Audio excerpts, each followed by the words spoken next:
கண்ணியத்திற்கும் மரியாதைக்கும் உரிய சகோதரர்களே, அன்பிற்குரிய மூமின்களே, ரமதானுடைய இறுதி பத்தில் இறுதியான நாட்களில் நாம் இருக்கிறோம். ரமதான் வந்தது, நம்மை குதூகலப்படுத்தியது, நல்லமல்கள் பல செய்வதற்கு வாய்ப்பை தந்தது, நம்முடைய அந்தஸ்து படைத்த ரப்பிடத்திலே உயர்வதற்கான வழிகளை தேடுவதற்கு வாய்ப்பை கொடுத்தது, நம் பாவங்களை கரைப்பதற்கு சந்தர்ப்பத்தை தந்தது, கண்ணீரை விட்டு கதறுவதற்கு இரவுகளை தந்தது.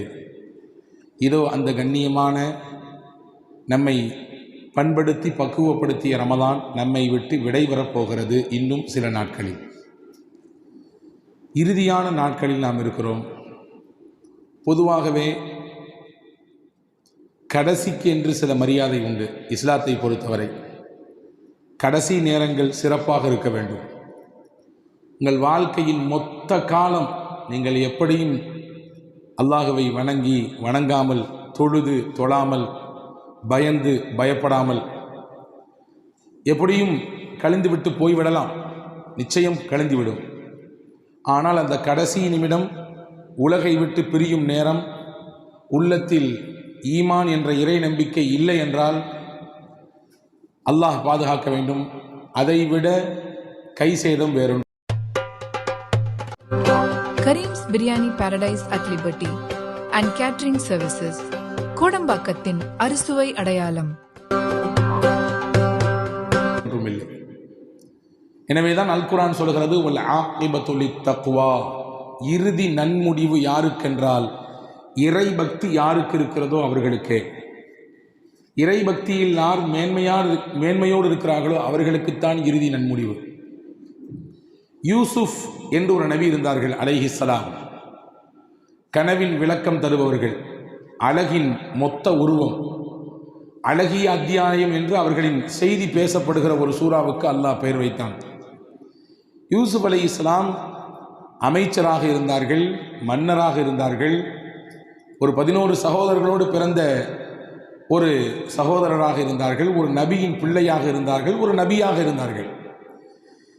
அவர்களின் வாழ்க்கையில் எல்லா கஷ்டங்களையும் தாங்கி சுமந்து அதில் பட்ட அடிகளை வேதனைகளை உள்வாங்கிக் கொண்டு கடைசியில் அரசர் பதவியில் இருந்து மரணத்தின் அந்த விளிம்பு நிலையில் இருக்கிற பொழுது அல்லாஹ்விடத்திலே ஒரு துவா செய்தார்கள்.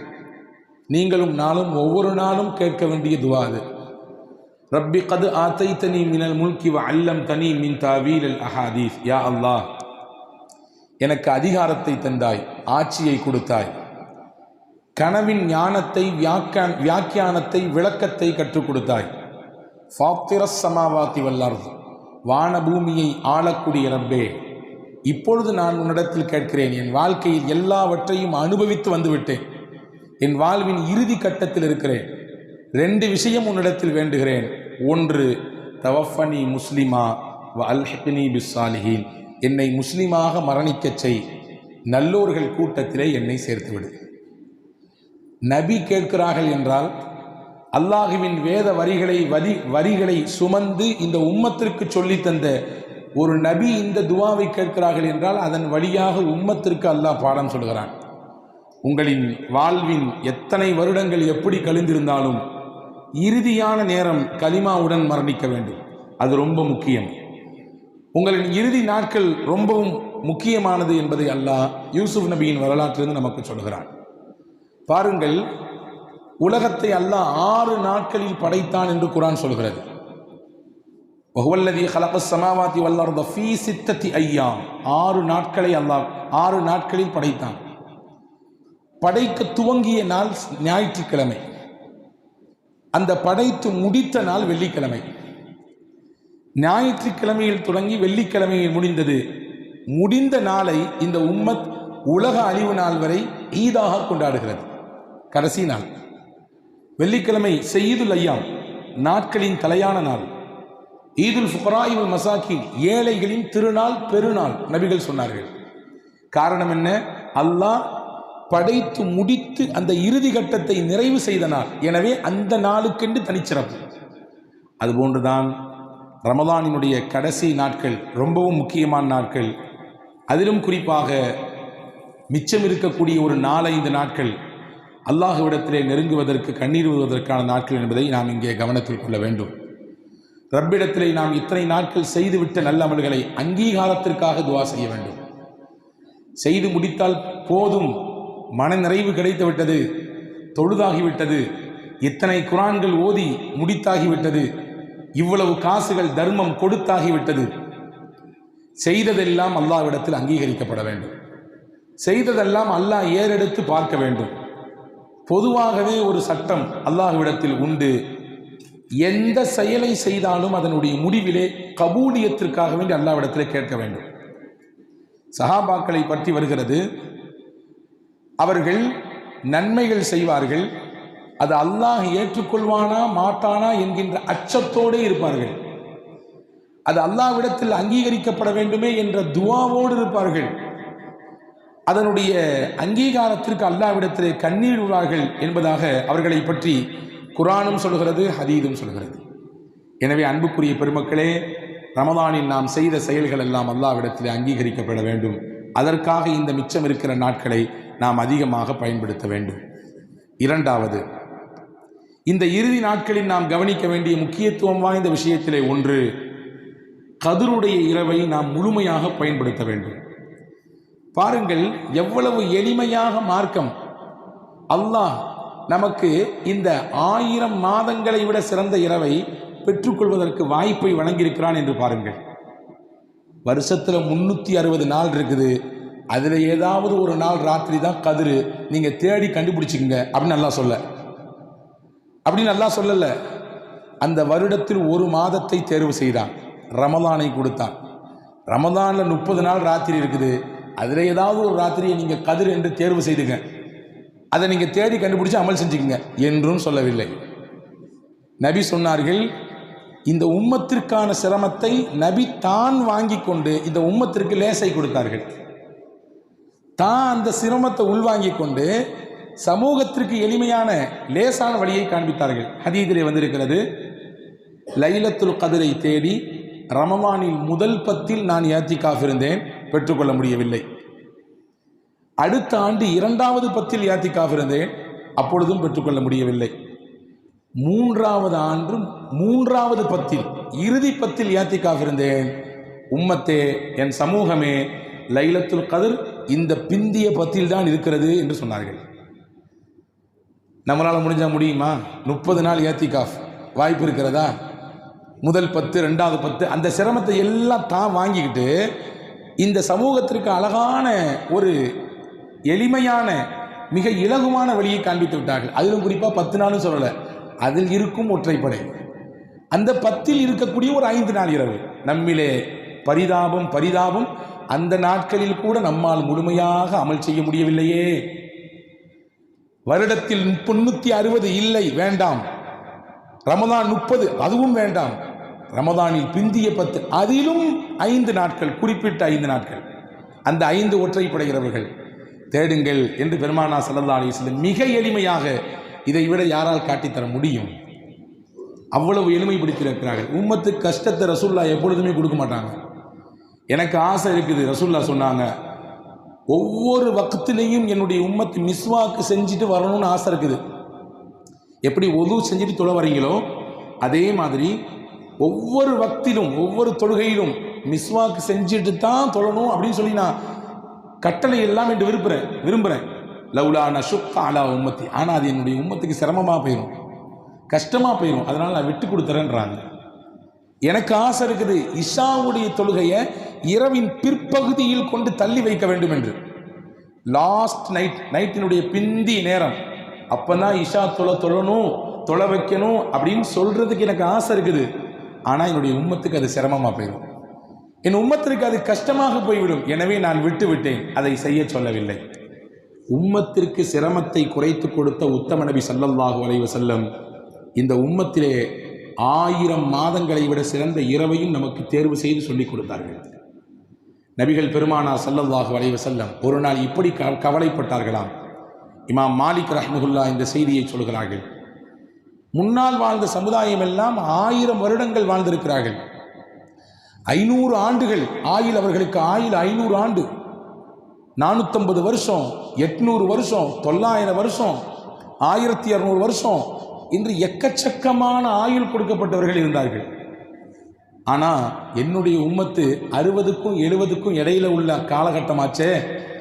ஆமார் உம்மதி மாபைன சித்தீன வஸ்ஸபீன், என் உம்மத்தினுடைய ஆயுட்காலம் 60க்கும் 70க்கும் இடையில்தான். 90% அதிகமாக இதுதான். 70 வயசை விட ஒருத்தருக்கு கிடைக்குதுன்னா போனஸில் ஓடிட்டுன்னு அர்த்தம். அல்லாஹ் கொடுத்துருக்கான், இன்னும் கொஞ்ச நாள் இரி அப்படின்னு. அன்பு பெருமக்களே, எல்லாருக்கும் அப்படித்தான், எனக்கும் அப்படித்தான். இப்போ என்னுடைய சமுதாயத்தின் ஆயுட்காலம் ரொம்ப கம்மி. ஆனால் எனக்கு முன்னாடி இருந்த உம்மத்துக்கெல்லாம் நிறைய வருஷம் அவங்க வாழ்ந்துருக்காங்க. அவங்க செஞ்ச அமல்லாம் ஏன் சமுதாயத்துக்கு கிடைக்கலையே? 1000 ஆண்டுகள் 900 ஆண்டுகள் இருந்து செய்த நல்லமல்கள் எல்லாம் என் உம்மத்துக்கு வேண்டாமா? 60 வருஷம் 70 வருஷம் வாழக்கூடிய குறைந்த சொற்பமான கால அளவில் வாழக்கூடிய என்னுடைய உம்மத்துக்கு வேண்டாமா என்று ஹஜ்ரத் ரசூலுல்லாஹ் யோசித்தார்கள். இந்த யோசனையை அல்லாஹ் புரிந்து கொண்டான், உடனே கொடுத்தான். அதுதான் லைலத்துல் கத்ர். நபியே, உங்கள் உம்மத்துக்கும் அந்த பாக்கியம் உண்டு. 1000 என்ன 1000 பல்லாயிரம் ஆண்டுகள் இபாதத் செய்த நன்மை வேண்டுமா? லைலத்துல் கத்ரை பயன்படுத்த சொல்லுங்கள். அல்லாஹ் கொடுத்தான். லைலத்துல் கத்ரி கைரும் மின் அல்ஃபி ஷஹர். அல்லாஹ் சொன்னான், லைலத்துல் கத்ர் இருக்கிறதே, அந்த கத்ருடைய இரவு 1000 நாட்களை விட அல்ல, 1000 மாதங்களை விட அது மேன்மையானது. 1000 மாசம்னா 83 வருஷம். எத்தனை வருஷங்க? இந்த ஒரு இரவுங்கிறதுக்கு எதுக்கு ஈக்குவலானது? 83 ஆண்டு காலம் அதுக்கு நிகரானது. நீங்கள் யோசிக்குங்க, உங்கள் வாழ்க்கையில் எத்தனை லைலத்துல் கத்ரை நீங்கள் அடைஞ்சிருப்பீங்க? நம் வாழ்க்கையில் ஒரு 20 லைலத்துல் கத்ர் அல்லது 40 லைலத்துல் கத்ர், ஒரு 50 லைலத்துல் கத்ர் நீங்கள் பெருக்கி பார்த்துக் கொள்ளுங்கள். 83 × 50 போட்டு பெருக்குங்கள். எத்தனை ஆண்டு காலம் நன்மை செய்த நன்மையை நாம் சம்பாதித்திருக்கிறோம், அல்லது எத்தனை ஆண்டு காலம் செய்ய வேண்டிய நன்மையை நாம் இழந்திருக்கிறோம். இழந்தோமா பெற்றோமா? இதுதான் கேள்வி. அன்பு பெருமக்களே, அந்த லைலத்துல் கத்ர் வரப்போகிறது. அந்த லைலத்துல் கத்ரை நாம் நிறைவாக அடைய வேண்டும்.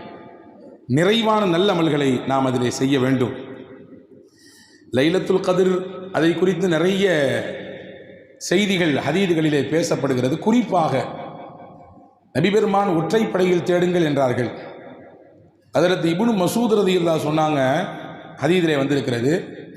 மிகச்சிறந்த ஆய்வாளர், ஹதீஸ்களை வல்லுனர், பல்வேறு நபிமொழிகளை பல்வேறு குரானினுடைய விளக்கங்களை தந்தவர்கள். அந்த இப்னு மசூத் ரலியல்லாஹு சொன்னாங்க, உங்களுக்கு லைலத்துல் கத்ர் கிடைக்கணும்னா சிம்பிளான வழி என்னன்னா, டெய்லி வருஷம் முழுக்க ராத்திரி எந்திரிச்சு 2 ரக்காய் தொழுதுருங்க. எப்படியாவது வருஷத்தில் ஒரு நாள் லைலத்துல் கத்ரா இருக்குமல்ல, அதை நீங்கள் அடைஞ்சிக்கலாம் அப்படின்னாங்க. இந்த செய்தியை கேள்விப்பட்டு சஹாபாக்கள்லாம் போய் உபய் இப்னு கஅப் ரலியல்லாஹு அன்ஹு என்ற சஹாபியை சொல்கிறாங்க. உபய் இப்னு கஅப் ரலியல்லாஹு ரொம்பவும் பிரதானமான விசேஷமான சஹாபி அவர்கள். ரசூலுல்லாஹி ஸல்லல்லாஹு அலைஹி வஸல்லம் அவர்கள் இந்த உபய் இப்னு கஅப் ரலியல்லாஹு இடத்தில் தான் வந்து, யா உபய், குர்ஆன் நீங்கள் ஓத வேண்டும், அதை நான் கேட்க வேண்டும், ஓதுங்களேன் என்று சொன்னார்கள்.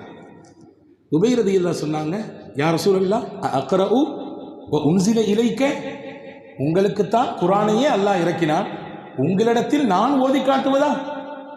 குர்ஆனை எங்களுக்கு சொன்னதே நீங்கள் தானே நபியே, உங்களுக்கு நான் ஓதி காட்டுவதா? அல்லாஹ்வின் தூதர் அருமை நாயகம் ஸல்லல்லாஹு அலைஹி வஸல்லம் சொன்னார்கள், நீங்கள் ஓதி காட்ட வேண்டும், அதை நான் கேட்க வேண்டும் என்பது அல்லாஹ்வின் உத்தரவு. அல்லாஹ் சொன்னான் நீங்கள் ஓதி காட்ட வேண்டும் என்று. உடனே உபய் இப்னு கஅப் ரலியல்லாஹு அன்ஹு கண்ணீர் வடித்துக் கொண்டே சொன்னார்கள், அல்லாஹு அக்ரஹு அலைக்க, அல்லாஹ்வின் தூதர் அவர்களே, நான் உங்களுக்கு ஓதி காட்டணும்னு அல்லாஹ் சொன்னான்னு கேட்டாங்க. ஆமாதான், உங்களை தான் சொன்னான் அல்லாஹ், உங்களை தான் சொன்னான் அல்லாஹ், ஓதுங்கன்னு நாங்கள் ஹஜ்ரத் ரசூலுல்லாஹ். உபய் இப்னு கஅப் ரலியல்லாஹு அன்ஹு அப்படியே எடுத்து ஓதினார்கள்.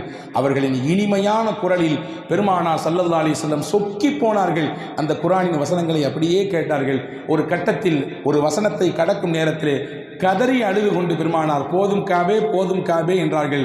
உபய் ரலியல்லாஹு சொல்றாங்க, நான் தலை நிமிர்த்து பார்த்தேன், பெருமானாரின் கண்களெல்லாம் குளமாக இருந்தது. அந்த பெரிய பாக்கியமான உபய் இப்னு கஅப் ரலியல்லாஹு போய் சொல்றாங்க, உங்கள் தோழர் இப்னு மசூத் வருஷம் முழுக்க தொழுவுங்க, நீங்கள் வருஷம் முழுக்க தஹஜ்ஜுத் தொழுதுட்டீங்கன்னா, 2 ரக்காயத் ராத்திரி தொழுதுட்டீங்கன்னா கண்டிப்பாக உங்களுக்கு லைலத்துல் கத்ர் கிடச்சிருமே அப்படின்னு சொல்லிட்டு இருக்கிறாருங்க. நீங்கள் என்ன சொல்ல வர்றீங்க, கருத்து என்ன அப்படின்னு கேட்டாங்க. உபை இப்னு கஅப் ரலியல்லாஹு சொன்னாங்க, சத்தியமிட்டு சொல்லுகிறேன், அல்லாஹ் மீது ஆணை, எனக்கு தெரியும், நபியிடத்தில் நான் கேட்டிருக்கிறேன், 27வது இரவு அதுதான் லைலத்துல் கத்ருடைய இரவு. சத்தியம் செய்தார்கள் உபை இப்னு கஅப் ரலியல்லாஹு. யார் சத்தியம் செஞ்சது? நீங்களோ நானோ இல்லை, அல்லாஹ் நீங்கள் தான் ஓத வேண்டும் என்று எனக்கு சொல்லியிருக்கிறான், நான் அதை கேட்க வேண்டும் என்று சொன்ன உபை ரலியல்லாஹு சொல்றாங்க, சத்தியமிட்டு சொன்னாங்க. 27 தான் அது லைலத்துல் கத்ர். 27 லைலா, 27வது இரவு. பின்ன ஏன் இப்னு மஸ்ஊத் அப்படி சொல்கிறார்? வேற ஒன்றும் இல்லை, மக்கள் அந்த ஒரு நாளைக்கு மட்டும் வந்துட்டு போயிடக்கூடாதுன்றதுக்காக வேண்டி வருஷம் முழுக்க இரவு தொழுகை தொழுக வேண்டும், வருஷம் முழுக்க தஹஜ்ஜுத் தொழுகணும், அதனுடைய பலனை, அதன் சிறப்பை, அதன் மேன்மையை, அதன் மகோன்னதத்தை உம்மத் முழுமையாக அனுபவிக்க வேண்டும் என்பதற்காக வேண்டி இப்னு மஸ்ஊத் சொல்லியிருப்பார்கள். அன்பு பெருமக்களே, அந்த பாக்கியமான இரவு நமக்கு வரப்போகிறது. குர்ஆனின் விரிவுரையாளர், இன்றளவும் உலகத்தில் பிரசத்தி பெற்றிருக்கக்கூடிய, சிறப்பு பெயரை பெற்றிருக்கக்கூடிய, நபிகளின் சிறப்பான துவாவை பெற்ற சையதுனா அப்துல்லாஹ் இப்னு மஸ்ஊத், ஹஸரத் சையதுனா அப்துல்லாஹ் இப்னு அப்பாஸ் ரலியல்லாஹு அன்ஹு, உமர் ரலியல்லாஹு பேசிக்கிறாங்க. உமர் ரலியல்லாஹு கேட்குறாங்க, லைலத்துல் கத்ர் எந்த ராத்திரின்னு கேட்டாங்க. ஹஸரத் அப்துல்லாஹ் இப்னு அப்பாஸ் ரலியல்லாஹு, திருக்குர்ஆனின் விரிவுரையாளர் அவர்கள், ஹஸரத் இப்னு அப்பாஸ் ரலியல்லாஹு சொல்றாங்க, 27வது இரவு தான். நாங்கள் எப்படி சொல்றீங்க? அதுக்கு அடுக்கடுக்கான ஆதாரத்தை செய்தனா அப்துல்லாஹ் இப்னு அப்பாஸ் ரலியல்லாஹு ஹஸரத் உமர் ரலியல்லாஹு இடத்திலே வைத்தார்கள். உமர் ரலியல்லாஹு, எல்லாம் சரிதான், நீங்க சொல்றது சரிதான். நாங்கள் அன்பு பெருமக்களே, அப்படியான ஒரு சிறப்பான இரவு நம்ம இடத்திலே வரப்போகிறது. அதனால 27க்கு மட்டும் வந்துட்டு மற்ற ராத்திரியெல்லாம் மிஸ் பண்ணிடணும் அப்படின்றது இல்லை. இது குறித்து உண்டான அறிவிப்புகள் பலமாக இருக்கிறது. 27க்கென்று சிறப்பான சில அறிவிப்புகள் இருப்பதினாலே அந்த இரவை நாம் இன்னும் கூடுதலாக சிறப்புப்படுத்துகிறோம் நல்லமல்களை கொண்டு. அதில் மட்டும் செஞ்சுட்டு மற்ற நாட்களில் செய்யாமல் விடுவதில்லை. ரமதானின் பிந்திய 10 நாட்களும் உள்ளபடியே நல்லமல் செய்வதற்கான நாட்கள். இரவெல்லாம் கண்ணீர் வெடிப்பதற்கு, கதறுவதற்கு, அல்லாஹ்விடத்திலே துவா செய்வதற்கு, தௌபா செய்வதற்கான நாட்கள் தான், உள்ளபடியே அதுதான்.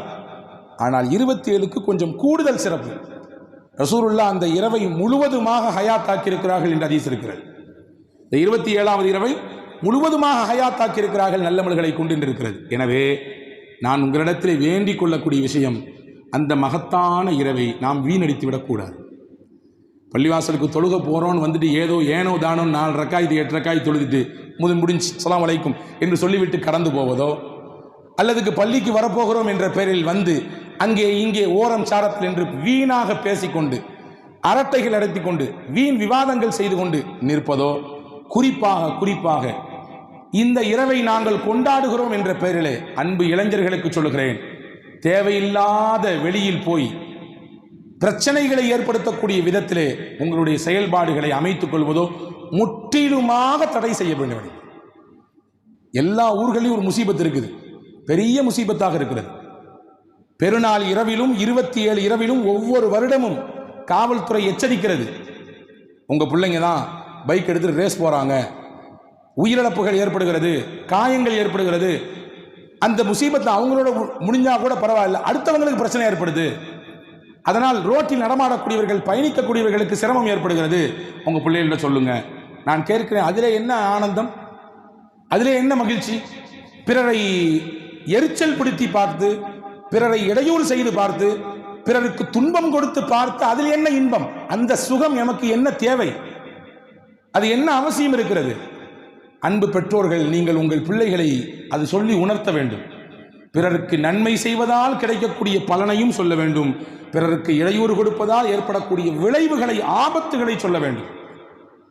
எனவே அருமை சமூகம் இதை உள்வாங்க வேண்டும். இந்த இரவு என்பது வருடத்தில் ஒரு நாள் மட்டும் கிடைக்கக்கூடிய இரவு.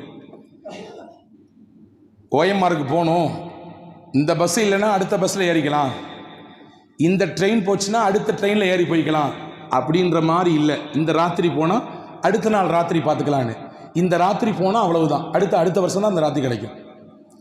இந்த இரவு நம்மை விட்டு கடந்து விட்டால் அடுத்து ஒரு வருடம் காத்திருக்க வேண்டும் அந்த இரவை அடைய. அந்த அடுத்த வருடத்தில் நீங்களும் நானும் ஹயாத்தா என்று தெரியாது, ஹயாத்தோடு இருப்போமா என்று தெரியாது, இருந்த அந்த லைலத்துல் கத்ரை அடைவோமா அதுவும் தெரியாது. அடைந்தால் நல்லமல் செய்யக்கூடிய வாய்ப்பையும் தெம்பையும் அந்த உடல் வலிமையும் அல்லாஹ் தருவானா அதுவும் தெரியாது. எனவே கிடைக்க போகிற வாய்ப்பை மிகச்சரியாக கணக்கச்சிதமாக பயன்படுத்தி கொண்டு முழுக்க முடிந்த அளவுக்கு அந்த இரவில் பள்ளிவாசலின் வளாகத்திலே உள்ளே உட்கார்ந்து என்ன அமல் செய்ய முடியுமோ செய்யுங்கள். என்னால் திக்ரு தான் செய்ய முடியும், பரவாயில்லை, உட்கார்ந்து திக்ரு செய்யுங்கள். என்னால் குர்ஆன் தான் ஓத முடியும், பரவாயில்லை, உட்கார்ந்து ஓதுங்கள்.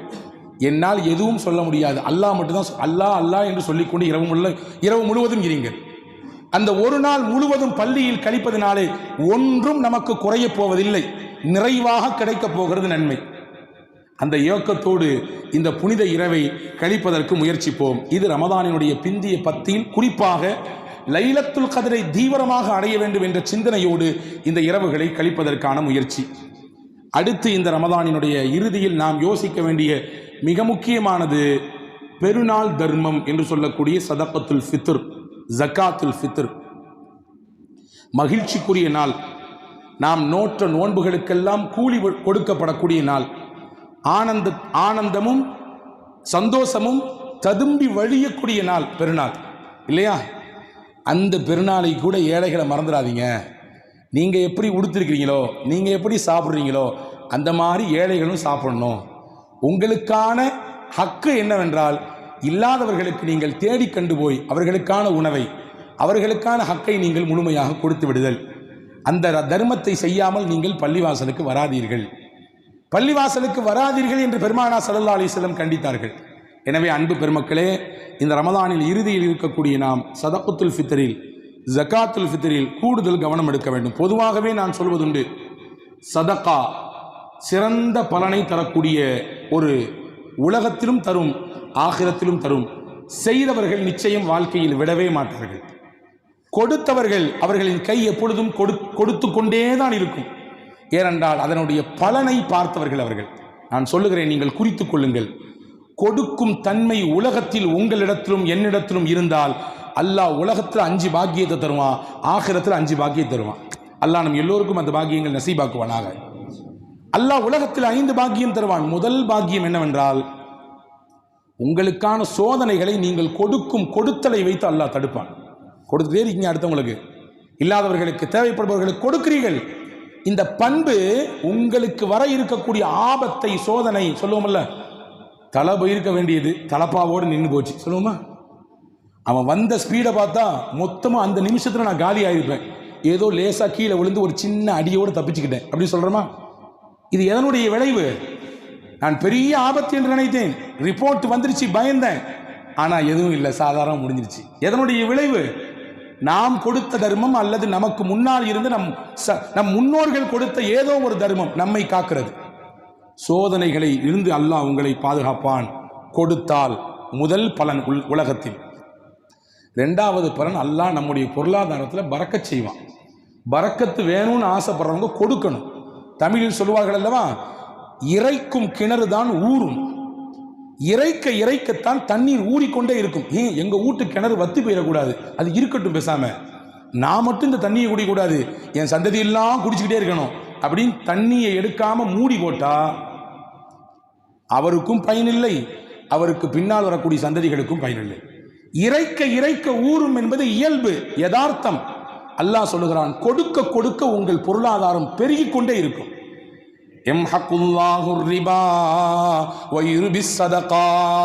வட்டியை அல்லாஹ் அழிப்பான், தர்மத்தை அல்லாஹ் வளர்ப்பான். அல்லாஹ் சொல்லுகிறான், வட்டி அழிஞ்சிரும். வாங்குறவராக இருந்தாலும் சரிதான், கொடுக்கிறவராக இருந்தாலும் சரிதான். இன்று இல்லாவிட்டாலும் அந்த அழிவை அவர் வாழ்க்கையில் பார்ப்பார், இல்லை அவருடைய சந்ததிகளின் வாழ்க்கையில் பார்ப்பார். நிச்சயம் அழியும். அல்லாஹ்வுடைய வாக்குறுதி இது. அழிப்பேன் என்று அல்லாஹ் உறுதிபட சொல்கிறான். தொடர்ந்து சொன்னான், வயுருபி சதகா, நீங்கள் கொடுக்கக்கூடிய தர்மத்தை அல்லாஹ் வளர்ப்பான். கொஞ்சம் கொஞ்சமாக வளரும், உங்களுக்கு கண்ணுக்கு தெரியும். அது கொடுத்து பழக்கம் இருப்பவர்களுக்கு அல்லாஹ் உலகத்தில் தரக்கூடிய 2வது பாக்கியம், பரக்கத்தான பொருளாதாரத்தை தருவான். 3வது முக்கியமாக இன்னைக்கு நோயோடும் நொம்பலங்களோடும் உடல் ஒரு விதமான அழுத்தத்தோடு வாழ்ந்து கொண்டிருக்கிறோம். அல்லாஹ்வின் தூதர் சொன்னார்கள், அல்லாஹ்வின் பாதையில் கொடுங்கள், நோய்களை அல்லாஹ் ஷிஃபா தருகிறார், நிவாரணம் தருகிறார். கொடுத்தால் என்ன கிடைக்கும் என்று நாம் கேட்போம். அல்லாஹ் சொல்லுகிறான், உங்கள் வாழ்க்கையில் ஆரோக்கியம் கிடைக்கும், உங்கள் நோய்கள் எல்லாம் நீங்கும். தாஉ அம்ராதக்கும் பிஸ்ஸதகா, நபி சொன்னார்கள், உங்களுடைய நோய்க்கு மருத்துவத்தை தேடுங்கள், அதற்கு முன்னால் சதக்கா கொடுத்து தேடுங்கள், அல்லாஹ் ஷிஃபா தருவான். அப்துல்லா இப்னு முபாரக்னு சொல்லி ஒரு பெரிய அறிஞர் மார்க் மேது அவங்கள்ட்ட ஒருத்தர் வந்தவர் சொன்னார், என் காலில் சரியான புண்ணு, கிட்டத்தட்ட 7 வருஷம் இந்த புண்ணால் பட்டு அழிகிறேன், நான் பார்க்காத மருத்துவம் இல்லை, போகாத இடம் இல்லை, சாப்பிடாத மருந்து இல்லை, எங்கே போனாலும் ஒன்றும் இல்லை, ரிப்போர்ட்லாம் க்ளீனாக இருக்குது, எந்த பிரச்சனையும் இல்லைன்னு சொல்கிறாங்க. நீங்கள்லாம் பார்க்குறத பார்த்தா எங்கள் வாழ்க்கையில் அப்படி தான் நிறைய சொல்லிக்கிட்டு இருக்காங்கன்ற மாதிரி இருக்குது இல்லையா? எந்த பிரச்சனையும் இல்லைங்க, உங்களுக்கு எல்லாம் கரெக்டாக இருக்குது. ஆனால் ஏன் தூக்கம் வர மாட்டேங்குது தெரியலையே, அப்போ ஏன் அந்த வலி குறையவே மாட்டேங்குது தெரியலையே. இந்த மாதிரியான சில பிரச்சனைகளோடு நாம் வாழ்கிறோம். இதே பிரச்சனையோடு வந்தார், காலில் புண்ணு முசிபத்து தொலையவே மாட்டேங்குது, 7 வருஷம் கஷ்டப்படுறேன், என்ன பண்ணுறதுன்னு கேட்டார். இப்னு முபாரக் ரஹ்மத்துல்லாஹ் சொன்னாங்க, தண்ணீர் தேவைப்படக்கூடிய மக்களுக்கு கிணறு இறைத்து கொடுங்கள், போர் போட்டு கொடுங்க, தேவையுடைய மக்களுக்கு தண்ணீர் வாங்கி கொடுங்கள். சதக்காலேயே சிறந்த சதக்கா எதுனா தண்ணி வாங்கி கொடுக்குறது ரசூலுல்லாஹ் சொன்னாங்க. இவர் நேராக போனார், தண்ணீருக்கான ஏற்பாடு செஞ்சார், கிணறு வெட்டி கொடுத்தாரு. வரலாற்றிலே வருகிறது, அடுத்த 2 மாதத்தில் திரும்பி வந்தார், புண்ணு இருந்த இடம் தெரியாமல் மாறி போச்சுங்க அப்படின்னாரு. 7 வருஷம் மருத்துவத்தில் கிடைக்காதது ஒரே ஒரு நாள் இப்னு முபாரக் சொன்ன அந்த தண்ணீர் இறைத்து கொடுத்து அந்த மக்களின் தேவையை பூர்த்தி செய்யக்கூடிய வழியை செய்தார், அல்லாஹ் நிவாரணத்தை கொடுத்தார். இதை தான் ரசூல் சொன்னார்கள், தாஉ அம்ராதகும் பிஸ்ஸதகா, சதக்காவை கொண்டு தர்மத்தை கொண்டு உங்கள் நோய்க்கு நிவாரணத்தை தேடுங்கள் அல்லாஹ்விடத்திலே. இது 3வது பலன் உலகத்திலே. 4வது பலன், மன இறுக்கம் நீங்க வேண்டும் என்றால் கொடுக்க வேண்டும். கொடுக்கும் பொழுது மனம் விசாலப்படும், மனம் மகிழ்ச்சி அடையும். உலகத்தில் பெரிய சந்தோஷம் எதுங்க சொல்லுங்க பார்க்கலாம், எது சந்தோஷம்? நிறைய படித்து உயர் அந்தஸ்துக்கு அது தேவை நிச்சயம், நமக்கு தேவையான விசாலமான வீடு நிச்சயம் தேவை, மாற்றுக்கிறது இல்லை. நல்ல ஒரு லக்ஸுரியான லைஃப் தேவை, மாஷா அல்லாஹ். வேற என்ன தேவை? வேற என்ன மகிழ்ச்சி? நல்ல தேவைப்படக்கூடிய அளவுக்கு நம்முடைய இருப்பு பேங்க்ல இருக்குது, அல்ஹம்துலில்லாஹ். வேற என்ன மகிழ்ச்சி? உள்ளபடியில் உலகத்தில் பெரிய மகிழ்ச்சி என்னவென்றால் இன்னொருவரை மகிழ்ச்சி படுத்தி பார்க்கறது தான் பெரிய மகிழ்ச்சி. அதை விட அந்த மகிழ்ச்சிக்கு ஈடு இணை என்னமே எதுவுமே கிடையாது. எனவே தான் தமிழில் சொன்னா மகிழ்வித்து மகிழ் அப்படின்னா, பிறரை மகிழ்ச்சி படுத்தி நீ அதை பார்த்து மகிழ், சந்தோஷப்படு. இது எங்க கிடைக்கும்னா கொடுக்கும் பொழுது கிடைக்கும், கொடுக்கும் பொழுது கிடைக்கும், மனம் விசாலப்படும், ஆனந்தப்படும். ரசூலிடத்திலே ஒருவர் வந்து கேட்டார், மனசு நெருக்கடியா இருக்குது, ரொம்ப இறுக்கமான நிலையில வாழ்றேன், என்ன பண்றதுன்னு கேட்டார். ரசூலுல்லாஹ் சொன்னாங்க, ஏழை யதீம்களை கூப்பிட்டு தலையை தடவி கொடுங்கள், அவங்களுக்கான தேவையை செய்து கொடுங்க, அல்லாஹ் உங்க கல்பை விசாலப்படுத்துவான், மகிழ்ச்சிகரமான வாழ்க்கையை தருவான்னாங்க. அந்த சஹாபி அதை செய்தார், உள்ள இறுக்கமெல்லாம் போய்விட்டது என்று சொன்னார். அப்ப மன மகிழ்ச்சிக்கு கொடுக்க வேண்டும் என்று மார்க்கம் சொல்கிறது. 5வது, மலக்குகளின் துவா வேண்டும் என்று ஆசைப்பட்டால் கொடுக்க வேண்டும், தர்மம் செய்ய வேண்டும். இது பொதுவாகவே உண்டு. ஒவ்வொரு நாளும் 2 மலக்குகள் வருகிறார்கள், 2 மலக்குகளும் அல்லாஹ்விடத்திலே கையேந்துகிறார்கள், யா அல்லாஹ், யாரெல்லாம் உலகத்தில் கொடுக்கிறார்களோ அவர்களுக்கு நீ பகரத்தை கொடு. அல்லாஹும்ம ஆதி முன்ஃபிகன் ஹலஃபா, யா அல்லாஹ், உலகத்திலே தர்மம் கொடுப்பவர்கள், கஷ்டப்படுபவர்கள், உதவுபவர்கள், தங்கள் பொருளாதாரத்தை வாரி இறைப்பவர்கள், அவர்களுக்கு நீ பகரம் கொடு. நீங்களும் நானும் கேட்கிற துவா இல்ல, மலக்குகள் கேட்கிறாங்க. ஒரு மலக்கு கேட்கிறாரு, இன்னொரு மலக்கு ஆமீன் சொல்றார். அல்லாஹும்ம ஆதி மும்சிகன் தலஃபா, கொடுக்காமல் சேர்த்தி வைத்து அதை பார்த்து ஆனந்தப்படுகிறவர்களுக்கு அழிவை கொடு, பேரழிவை கொடு என்று சொன்னார்கள். கொடுக்கிறவங்களுக்கு ஹலஃபை கொடு, பகரத்தை கொடு, கொடுக்காதவங்களுக்கு அந்த பொருளாதாரத்தில் இழப்பை கொடு. இது வேண்டுமா அல்லது துவா வேண்டுமா என்பதை நாம் தான் முடிவு செய்ய வேண்டும். இது 5வது பலன். இந்த 5 பலனையும் அல்லாஹ் கொடுக்கக்கூடியவர்களுக்கு உலகத்தில் தருகிறான், நாளை ஆகிரத்திலும் 5 பலன்கள் தருவான். இன்ஷா அல்லாஹ் வாய்ப்பு இருந்தால் அடுத்தடுத்து வரக்கூடிய நாட்களில் அது சார்ந்த விஷயங்களை விரிவாக பார்ப்போம். ரப்புல் ஆலமீன் அல்லாஹ்விடத்திலே இந்த ரமதானுடைய இறுதி பத்திலே இருக்கக்கூடிய நாம், இறுதியான நாட்களிலே இருக்கக்கூடிய நாம் கேட்க வேண்டிய முக்கியமான விஷயம் இந்த ஜும்மாவில் உங்களுக்கு நான் சொல்லியிருக்கிறேன். அல்லாஹ்விடத்திலே கபூலியத்தை கேட்க வேண்டும் 1. 2வது, லைலத்துல் கத்ரை அடைந்து அதில் நல்லமல்கள் செய்ய வேண்டும் 2.